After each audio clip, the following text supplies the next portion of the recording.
One of the #1 questions we get asked when we tell people that we built it together, and they're like, "You're still married?" I said, "We are actually still married." The reason why we chose a bus was because we have 4 children, and with 4 children, you can't find motorhomes that are quad bunks very often that are diesels. We could choose exactly how we wanted it to look. We opted for seats, and we made some custom swivels so we can spin them around. They can face each other for, kind of direct combat when we're on the road, so that's fun. So we spent about 18 months putting this together. Most of it we did ourselves. We did have a great time as a family building the bus. One thing you'll notice that's a little different is these. People are just curious about what these are. So this bus has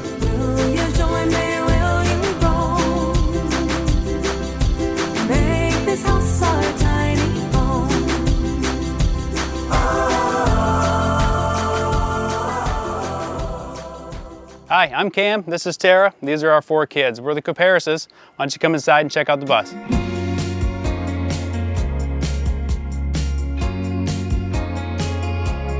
It was actually her idea that I should build a bus. My immediate response was no, I'm not going to do that.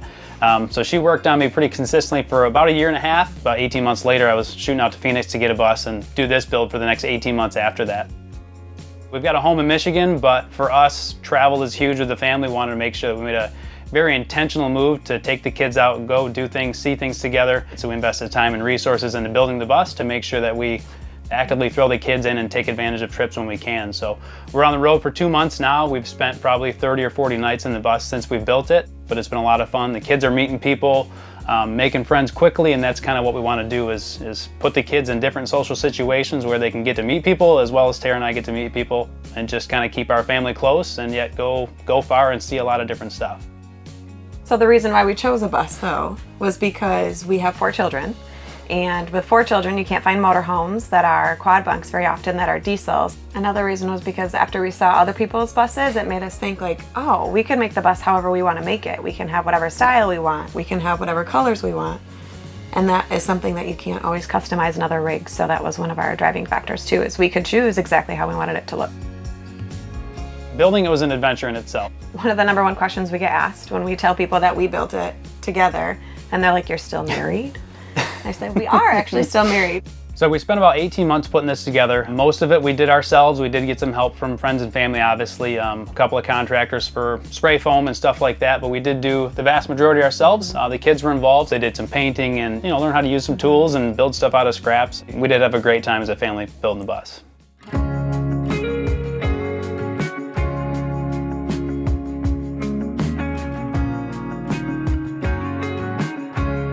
So as we get inside of the bus, you'll notice there's not a doghouse here. It's a rear engine bus. That was kind of one of the key things for us to keep the noise and heat in the back. We've got cruise control and we've got exhaust braking. So a couple features we really wanted just to make the bus kind of more usable and manageable as we're cruising down the road.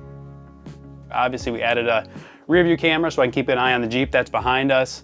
A couple just trinkets up here, retro radio and a little storage cubby for books. We did add a 110 outlet up here just in case, kind of hang our keys up here. So just a little bit of storage. Obviously we've got curtains up that we put all around the bus. They're an insulated curtain that help with privacy as well as heat management, obviously, to keep us comfortable inside the bus. One of the biggest things we wanted when we traveled was a safe place for the kids to sit. So instead of the couches that we see a lot of places, we opted for seats, and we made some custom swivels so we can spin them around. They've got a little bit of recline action if they need it. They can face each other for kind of direct combat when we're on the road, so that's fun. But yeah, we wanted it all to be together when we travel. So Tara sits here, and actually one thing we didn't touch on, so co-pilot seat, typically she would swing all the way forward, and then so that her feet don't have to dangle. This might be awkward, but we just did a drawer for her for a footrest. So we push that in when we're parked, and then we pull it out so she's got a place to kind of set her feet while we're cruising with some storage under here. So once we get past the seats, we've got storage under here. Obviously our wheel wells are here, so we've got about 26 inches worth of depth for storage for baskets, homeschool stuff, curtains go under there, just that kind of storage stuff, whatever we can fit in baskets and tuck under there. So we can flip this up if we need more storage, and then we've got lights here that we can use for workspace, but a lot of times we'll just leave one on as a night light, kind of at night, so we've got just a little bit of ambient light. So this folds down nice. That's one nice thing. We don't live in the bus full time, we just vacation in it, so we didn't need to have quite as much storage space, so we kind of wanted to keep sort of an open feel. So if you notice, we don't have any upper cabinets, and that's part of the goal, just to keep it open in here so we can have a comfortable space. Other little things, we did put some holes piloted into the ceiling so we can hang This usually becomes a laundry rack. We hang most of our clothes here. We've got another one back there for a hammock chair, so all 6 of us can sit around. So as we move back from kind of the driving, riding area, we get into the kitchen. We got some help on cabinets and stuff from friends and family to help us put these together. So came out really nice. Tara got crafty and made nice leather drawer pulls for us. And then we just did a butcher block top with what's called tung oil. If it ever needs to be retreated, we just reapply tung oil. It's waterproof, it's food safe, so it's kind of an easy way to do that. Standard sink, we just went with one big vessel sink, so it's easier for washing dishes. We use a couple of bowls for dishwater and fresh water to try to conserve since we're on the road, obviously. Just a normal RV Magic Chef propane 3-burner. It does heat the bus up, and I still need to add an exhaust vent, but like I said, we don't live in it, so we use it as needed, and it's something we can manage pretty effectively. One thing you'll notice that's a little different is these. People are definitely curious about what these are. So this bus has engine-driven air conditioning. So this is our ductwork from the back, so we can duct our fresh, cold air up to the front when we're on the road. So we'll show you more about that as we kind of work our way to the back. All right, so kind of switching to the other side of the kitchen, we went with an apartment style fridge, just 110 volt. Power consumption is actually pretty low, and versus running kind of an RV style fridge that'll maybe use propane, 110 and 12 volt, we just went with a standard 110 fridge. Gives us a decent amount of capacity, so I think it's a 10 cubic foot, so we've got enough room for a little over a week worth of food in here, as long as we pack it nice and tight. Back into the pantry here, you'll notice we pulled just kind of the same wallpaper from here just to kind of pull things together, but we did drawers for almost everything, just to keep the depth and kind of efficiency. We keep our towels and stuff up here, and then we've got a diesel heater underneath. We just did it on a couple of command strips, so we don't actually close the door when the heater's running, but it's just one 8 kW heater. It does a pretty good job for the bus. It's probably not, if it's really cold, it'd probably struggle, but for where we go chasing the warmth, it works out really well just for some chilly mornings and that kind of thing. So once we get past kind of the kitchen and living space, we get into utilities and bathrooms. So all of our utilities in here, we actually use just magnets to hold the doors closed instead of quick latches or something like that. This is just an easy way. They do stay closed when we're driving. One in each corner holds it pretty well. So we've got 2,000 watts of solar up on top. So it's enough that we can easily go about 2 cloudy days as long as we don't run the air too much. It's enough power that as long as we're reasonable about it, it works quite well for us. And we charge with 2,000 watts on top. A sunny day, we're fully charged within about 2 to 3 hours in the morning. Then as we get back into this space, we've got a shower here. We don't have a ton of room for the shower. It wasn't a huge priority for us, but it does work. We broke up the bathroom a little bit in kind of a different way just because as we work through bedtime with the kids, there's a lot of activity in this area, so the shower is separate. This is our bathroom. We did do a standard RV toilet instead of a composting toilet. I'd never used a composting toilet, so I wasn't sure how that worked, and we're really familiar with black water. So we went with the black water. It seems to work okay, but now that I hear more stories about composting, it seems like that's probably the way to go. This we also use just magnet latches, but this door also doubles so we can isolate the sleeping quarters at night, so we can air condition off-grid pretty easily back there for just comfortable temperatures while we're sleeping if it's too hot. Into the bathroom, we did kind of an angled vanity to give us enough room for the kids. Small sink and small everything, but it's just enough that we can kind of filter through here, brush teeth, get ready for bed without kind of stepping on each other as someone's in the bathroom, someone's brushing teeth. It's complicated with 6 people, but we make it work. We try to put in little kind of fun things throughout the bus and just as we built wherever we can make it fit. So one of the fun things that Tara found was this swan faucet. So it worked out well because being the shape and the space we have, there's not a lot of room. So we just have this little swan that takes care of the water for us. So just kind of a fun thing that we added. All right, so now we're kind of back in the sleeping quarters. Again, not a big space, but with the 4 kids, we kind of went with the quad bunk like we kind of see in a lot of bus builds. Everything in terms of partitioning and wall is 3/4 plywood. Each kid's got kind of their own space. We did do full bunks. I think they're 76 inches, so as the kids grow, we've got enough room to hopefully use the bus for quite a while. So in terms of storage for the kids, they don't have a ton, but we've got baskets under here on both sides, enough for easily a week to 2 weeks worth of clothes, and by then we'll do laundry anyways. So they've each got a couple baskets here for the treasures that they accumulate as we're kind of cruising along, so they got some space for that. And then our rear wheel wells are under these, of course, so it's a little bit limited, but we've also got a space back here. We'll put hammocks or shoes or whatever kind of little stuff we need to find, and we can tend to find pretty decent storage for everything. Each kid's got a little light in there, a little USB charging. We did do some curtains, so they got some privacy, mostly so Sid can hide from her brothers, get a little piece for herself. We did do one max air fan up here. We probably should have done two. Looking back, it'd probably be nice to have some more airflow, but this works nice. Once we isolate the back sleeping quarters with the door, we pop open our windows in the back and we can cool it off pretty easily back here without having to rely on the air conditioner too much. In terms of conditioning the space, so we didn't do a mini split yet. I want to add one eventually, but we put a window unit in here. It's a 6,000 BTU window unit, runs off 110, and it only uses about 400 watts of power, so it's pretty low draw, so we can easily manage keeping the sleeping quarters cool, even if we're off grid.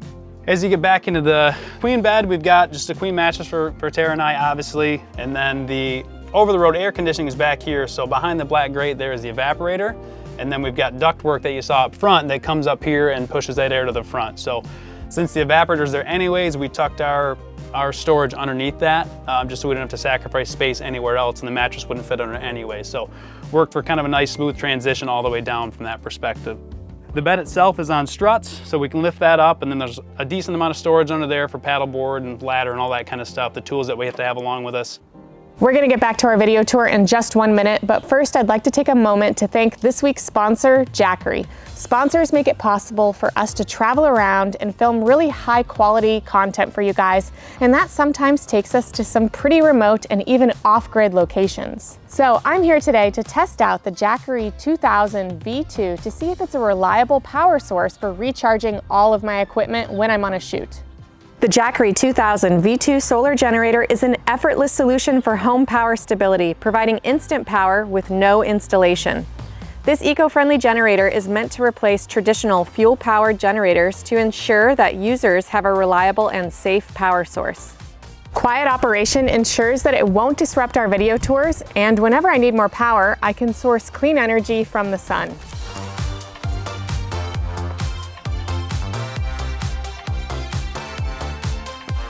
With 2,200 watts of output, the Jackery can power large household appliances and should be more than enough to power my entire camera kit. The Jackery 2000 V2 is also the smallest, lightest home backup power on the market at just 17.9 kilograms, making it the perfect travel companion. Embrace safety, sustainability, and convenience with the Jackery 2000 V2 solar generator. Search for the Jackery 2000, the Jackery 2000 V2, or the Jackery 2000 Plus to learn more about this new product, or check out the link in the description. But right now, let's get back to our video tour.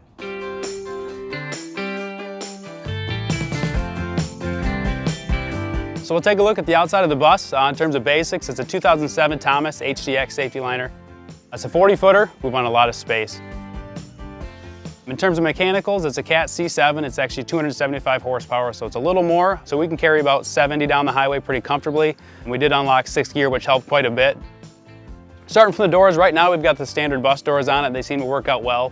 We like the visibility from the driver's seat. A little tricky in terms of keeping out the wind noise and stuff, but we make it work for now. So added some accessory lights on the outside, just kind of standard camper style lights. Moving down, we did get rid of all the original bus windows, so we popped them out, put 18 gauge galvannealed over the whole bus, cut the RV windows in, mostly for wind noise and heat, just to keep out some of the elements and stuff like that. So it's a lot of work, but we're happy with the way it turned out. You'll see these kind of scattered around the outside. It's just a 110 outlet, just a weatherproof single, but they've worked out pretty nice.